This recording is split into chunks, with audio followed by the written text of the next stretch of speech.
Putin pode não ter se rendido, mas o povo da Crimeia se rendeu antes dele.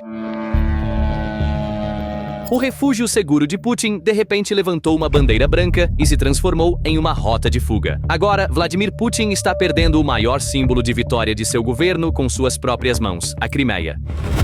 Na península que ele proclamou ao mundo há 12 anos como a coroa da minha vitória, hoje, em 2 de julho de 2026, as cidades estão mergulhando na escuridão, as bombas estão secando e milhares de russos estão esperando em uma fila de fuga em frente a uma única ponte. Os ataques intensificados de drones e mísseis da Ucrânia nas últimas semanas paralisaram a logística da Crimeia, sua energia e seu suprimento de combustível. A ilha que Putin uma vez disse que nunca seria abandonada transformou-se em uma prisão sem eletricidade e sem combustível. Neste momento, o caos e o pânico reinam. A crise de combustível continua. Por favor, seja paciente. Não haverá grandes suprimentos de combustível disponíveis em breve. Filas de carros se estendendo por 15 quilômetros na ponte de Kerch. Cidades que estão no escuro há dias. Filas de 12 horas nos postos de gasolina. E a parte mais impressionante dessa fuga é quem saiu primeiro. De acordo com vazamentos e alegações amplamente discutidos nas redes sociais, os primeiros a deixar a península não foram pessoas comuns. Foram as famílias de oficiais russos e funcionários da ocupação que fizeram as malas primeiro. Além disso, fala-se de uma evacuação de emergência de até 250 mil pessoas, funcionários, instituições e suas famílias. Em outras palavras, as próprias pessoas que deveriam proteger a população já tinham se colocado na frente da linha de fuga. Declarações oficiais dizem: está tudo sob controle. No entanto, não é a Ucrânia que admite que o controle escapou. Foram os próprios administradores nomeados por Putin que declararam estado de emergência na manhã de 26 de junho de 2026. Então, quão grandes são o caos e o desespero na Crimeia, realmente? E isso aconteceu em um único dia? Ou é o resultado de um plano tecido ao longo de anos? Aqui está a própria imagem. Antes de começarmos, um pedido pequeno, mas importante. Análises independentes de guerra como esta têm sido limitadas pelo algoritmo, o que significa que este vídeo não está alcançando muitas das pessoas que poderiam se interessar. Inscrever-se, curtir o vídeo e deixar até mesmo uma única palavra nos comentários nos ajuda diretamente a superar isso. Leva apenas alguns segundos, mas significa tudo para nós. A população ocupada da Crimeia é de cerca de 2 a 2 milhões e meio. E a crise de combustível e eletricidade está atingindo quase todos. Kerch e as regiões orientais sofreram o golpe mais pesado, mas há cortes em toda parte. De Sevastopol a Simferopol a Yalta, no pico, quase 50% da península estava sem energia. Um resort de férias transformado em uma zona de crise da noite para o dia. O símbolo da fuga é a ponte de Kerch. A única ligação terrestre conectando a Crimeia à Rússia agora se tornou uma rota de fuga de mão única. A fila, no lado de saída, variou no seu pico entre 1.500 e 2.800 veículos. Imagens de satélite mostraram engarrafamentos de 10 a 15 km de extensão. O lado de entrada de Taman para a Crimeia está quase vazio. Então, o tráfego é em sentido único, para fora. Se você assumir 3 ou 4 pessoas por carro, isso significa 6 a 12 mil pessoas esperando nessa fila em um único momento.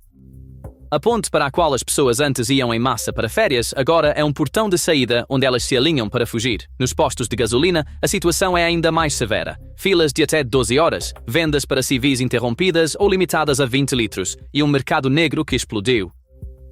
Um vídeo mostra pessoas empurrando seus carros na fila porque nem tem combustível para ligar o motor. Em outro, todos que perdem o combustível restante do dia são informados para esperar mais 2 dias. As pessoas estão furando latas de gasolina para espremer um pouco mais de combustível passando a noite na fila. Então, o que exatamente está empurrando as pessoas para a fila de fuga? Não é um único problema. Tudo está desmoronando ao mesmo tempo. Quando a energia acaba, não são apenas as luzes. As bombas de água param, as torneiras secam, a comida estraga na geladeira, os pagamentos com cartão e os caixas eletrônicos não funcionam, e os provedores de internet avisam que, se o combustível acabar, as linhas principais podem colapsar. Quando o combustível acaba, ambulâncias, transportes, suprimentos de mercado, tudo vacila. Então, o crimeano médio enfrenta não apenas uma escassez, mas o colapso de todos os pilares da vida diária no mesmo dia. A temporada turística desabou, reservas caíram mais de 30%, acampamentos de verão fechados, crianças transferidas para o continente. As ruas das cidades litorâneas que deveriam estar lotadas este ano estão sendo descritas como pós-desastre. Mas o verdadeiro ponto de ruptura não é material, é psicológico. Durante 12 anos, o contrato oferecido aos russos na Crimeia era simples. Venha, estabeleça-se, passe suas férias. O Estado irá protegê-lo. Quando as pessoas veem drones voando acima, as bombas secas, hospitais em geradores e, acima de tudo, as famílias dos oficiais já foram embora, percebem que a promessa era vazia. As redes sociais e vídeos de testemunhas oculares estão cheios de postagens raivosas reclamando que o combustível e a eletricidade se foram, que estão presos e, acima de tudo, que Putin os esqueceu aqui. As pessoas estão perguntando com raiva para onde foi a promessa de refúgio seguro e algo muito mais profundo do que uma simples escassez de combustível está acontecendo aqui. Como apontam os analistas, para uma grande parte dos russos, a guerra está se tornando visível na vida cotidiana pela primeira vez. Uma guerra assistida por anos como um videogame distante na TV, agora está tomando forma concreta na fila de combustível da Crimeia, no apartamento escuro e na loja esvaziando. No momento em que uma sociedade percebe que a proteção prometida não existe de fato, gotas se transformam em uma inundação, e é exatamente esse colapso de confiança que está acelerando a fuga. Além desse pânico, um selo oficial foi imposto em 26 de junho. Aksionov e o governador de Sevastopol declararam estado de emergência, citando coordenação financeira e logística. Mas o significado legal de um estado de emergência é muito mais pesado. Concede às autoridades o poder de restringir a liberdade de movimento, suspender negócios e, se necessário, realizar evacuações forçadas. Então, enquanto no papel dizem mantenham a calma, a máquina para evacuação está sendo preparada. Fonte: CNN. Crimeia colocada em estado de emergência. A fuga começou no topo. De acordo com o grupo de resistência pró-ucraniano, a TESH e a RPC Ucrânia, os oficiais da Frota do Mar Negro começaram a mover suas famílias para Novorossiysk sem esperar por ordens oficiais, vendendo propriedades que não podem levar com eles. A plataforma da Crimeia também relata um aumento na atividade entre a administração de ocupação e as forças de segurança em mover suas famílias e bens valiosos para fora da península. Então, enquanto tudo estava bem e a propaganda corria na linha de frente, as famílias das próprias pessoas que dirigiam essa propaganda estavam cruzando a fronteira silenciosamente. Como o comandante ucraniano Robert Brovdy Magyar disse, os ocupantes, colaboradores e turistas estão fugindo em filas enormes, tendo percebido que o mito do refúgio seguro desmoronou. As pessoas notaram isso, e foi por isso que o pânico cresceu. Mensagens se espalharam em grupos de chat da Crimeia, dizendo, os oficiais tiraram suas famílias. Nós também deveríamos partir. O conselheiro da administração de ocupação, Oleg Kryuchkov, foi efetivamente forçado a confirmar o pânico. Ele disse às pessoas para deletarem e bloquearem contas que se identificam como filha de um oficial, irmão de um soldado na linha de frente ou esposa de um oficial de segurança, e para confiarem apenas em informações oficiais. Quando uma administração diz aos seus próprios cidadãos para se silenciarem a fim de suprimir um boato de evacuação, o boato já se tornou realidade. Então, quão grande poderia ser essa evacuação? Não há anúncio oficial de evacuação em massa de civis, mas, de acordo com uma alegação amplamente discutida nas redes sociais e em canais de inteligência de fonte aberta, vazamentos apontam que as autoridades russas prepararam um plano de evacuação de emergência para até 250 mil pessoas, funcionários, instituições e suas famílias. Essa cifra não foi confirmada de forma independente pela mídia tradicional, mas, se for verdade, seu significado é grave.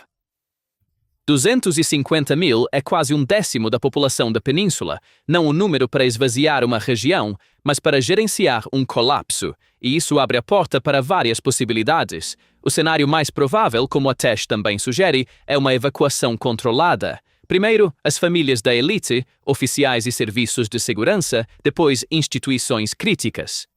Ou seja, salvar o que é valioso e deixar as pessoas para trás. A segunda possibilidade, muito mais perigosa, é a fuga sair do controle e se transformar em um pânico civil em massa.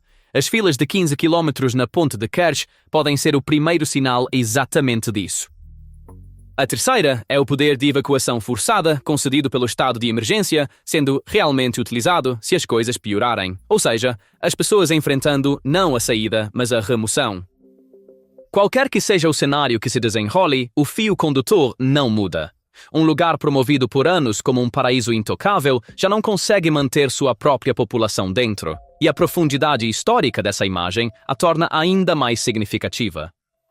Sevastopol não é uma cidade comum. tem sido a principal base da Frota do Mar Negro desde 1783, uma cidade militar fechada para forasteiros na era soviética e hoje uma das 3 cidades federais da Rússia, junto com Moscou e São Petersburgo. Mais de 80% da sua população é russa. É uma cidade guarnição por completo. Desde 2014, a Rússia aplicou uma política de reassentamento ao estilo soviético aqui.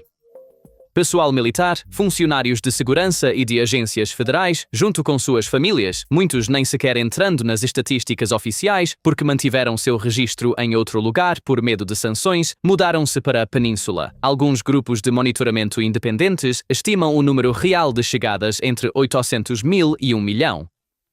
Então, a maior parte da população que preenche a Crimeia hoje é uma população trazida na última década. Agora, essa população está fugindo de volta pelo caminho que veio. Há também um estranho eco da história. Em 1920, no final da Guerra Civil, quando o Exército Branco evacuou a Crimeia, 150 mil pessoas fugiram da península de navio.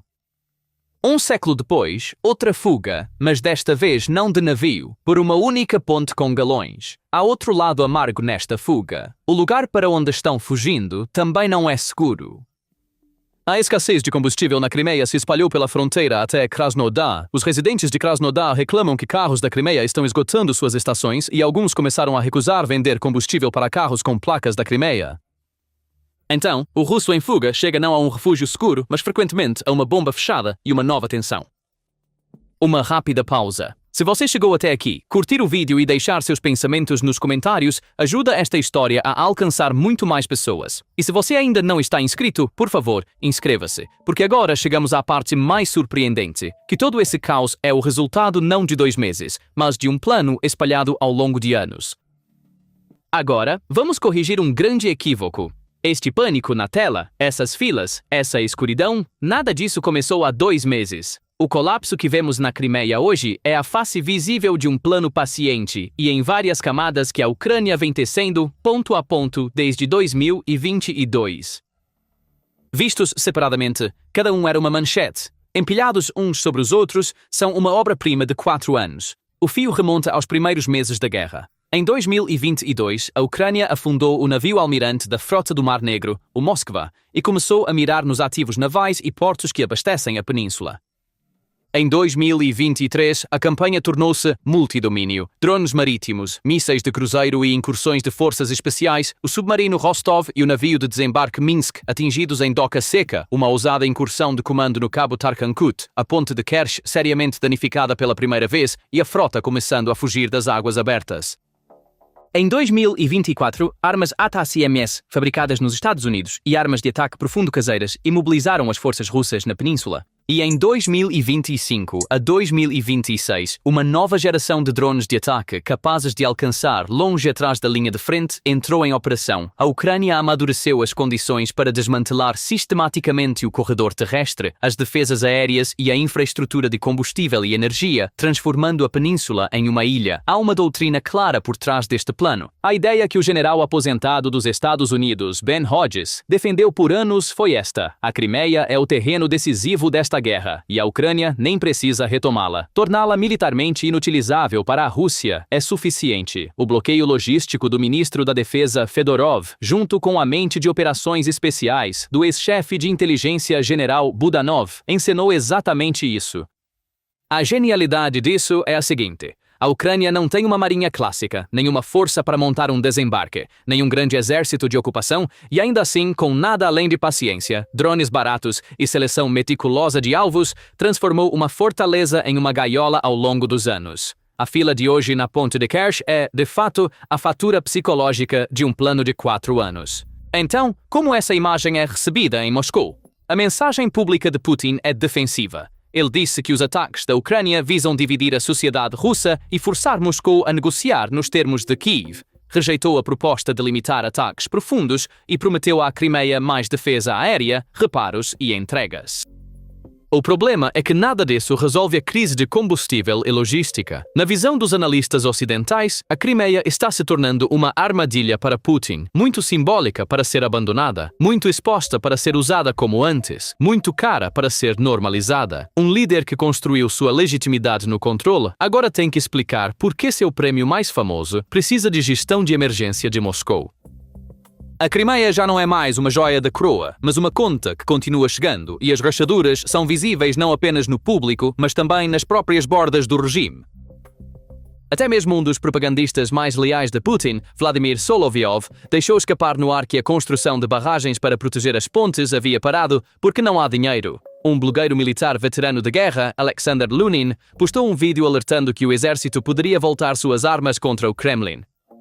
O vídeo foi assistido milhões de vezes. Lunin depois recuou, mas agora está na prisão, e o episódio lembrou a rebelião de Prigozhin de 3 anos antes. Segundo analistas, as elites estão ansiosas por sua própria segurança. Oligarcas, muitos dos quais têm casas de verão na Crimeia, estão sendo chamados a doar para o orçamento.